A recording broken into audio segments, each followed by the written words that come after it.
ఏ ప్రజ్ఞా చూడిగా తిన్నానా good girl కదా. Yes అంటే bad boy, వాడు తిన్నాడు సరిగ్గా, నువ్వు తినాలి కదా. తిన అందుకే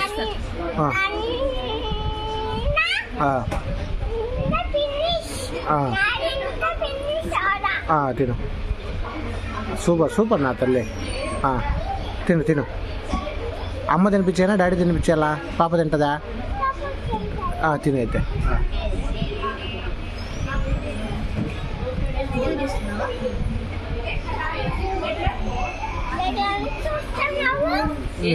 వీడియో తీస్తానులే తింటా అంటే, ఎలా తింటాంది నా బిడ్డని. సూపర్ నా తల్లి.